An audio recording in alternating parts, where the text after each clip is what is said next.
Everyone's in on the Great Reset. Well, almost everyone. There's one guy who's got the power to do something to stop it, and you know exactly where I'm going. And they made a mistake. They tried to get Trump on their side, so they invited Donald Trump to Davos, I think a couple of times.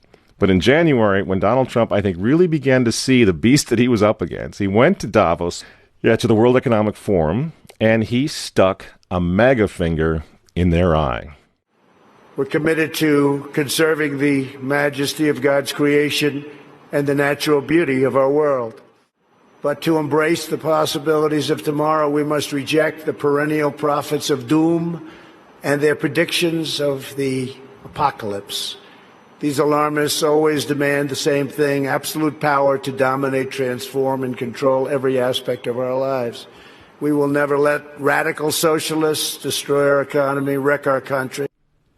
2 days after Donald Trump gave that speech, the 89-year-old leftist weirdo billionaire George Soros made an emergency intervention where, at Davos, once again, warning that the U.S. 2020 election will determine the, quote, fate of the whole world.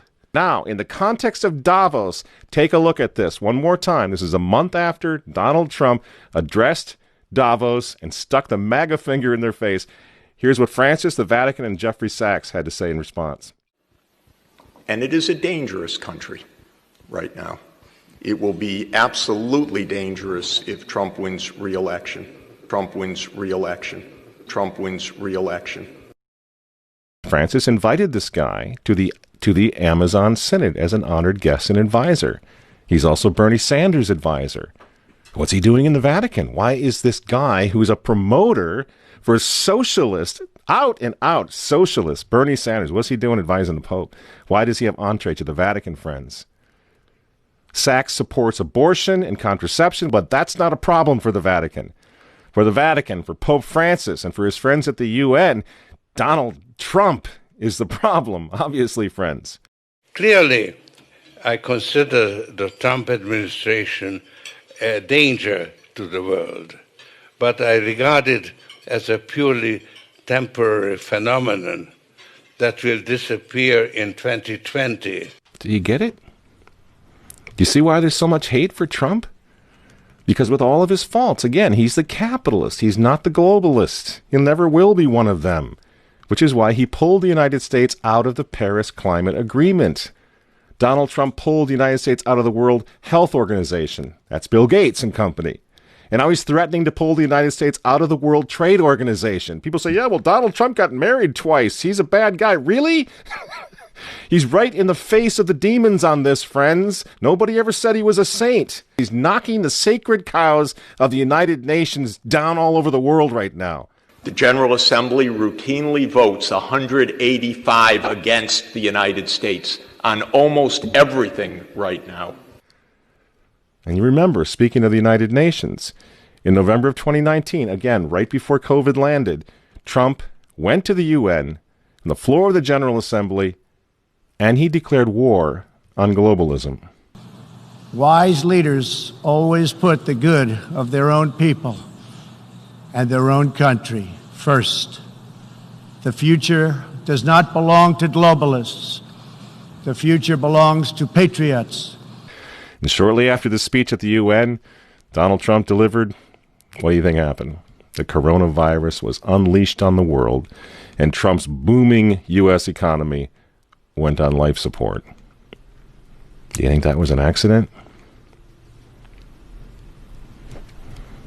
So when they tell all of us to stay home, wear your mask so grandma doesn't get sick, please understand what's really going on here.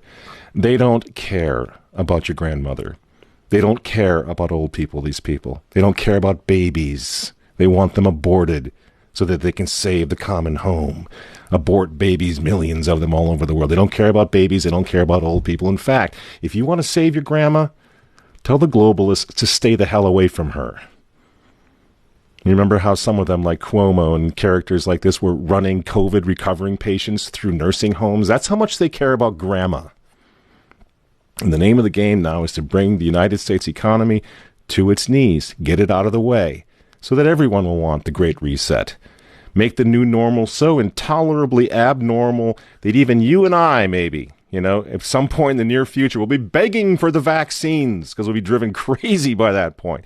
Begging for whatever else is going to keep us safe according to our jailers and our handlers and our zookeepers. You see? That's what they want. That's why they keep using this term, new normal. You know what we do to fight back? Go to work. Go back to school. If you're healthy, take off the mask. And for heaven's sake, go back to church and pray that Trump wins in November. That's what the reset was. That's what the Russia hoax was all about. That's what the impeachment hoax was all about. Don't you see? For 4 years, I've been trying to stop this man because if he strengthens America, if he makes it great again, if he brings the economy back again, the reset won't happen. The New World Order is going to be set way back. Who knows when they're going to have another COVID opportunity like this one again, and they know it. So ask yourselves why they hate this man. These folks, these men, they hate God. They hate the unborn. They hate the traditional family. They hate you. And they hate Donald Trump, whose political opponents, by the way, right now are knocking statues of saints to the ground. They're beating up cops, and they're burning flags. You say you don't like Trump. I'm sorry, friends, but who cares? That doesn't really matter anymore. What you think of Trump's personality or his tweets. Look at the big picture. The choice is simple, friends. Stand with America right now, or fall with the New World Order in the not-so-distant future. There's no other choice. I'm Michael Matt for Remnant TV, and we'll see you next week.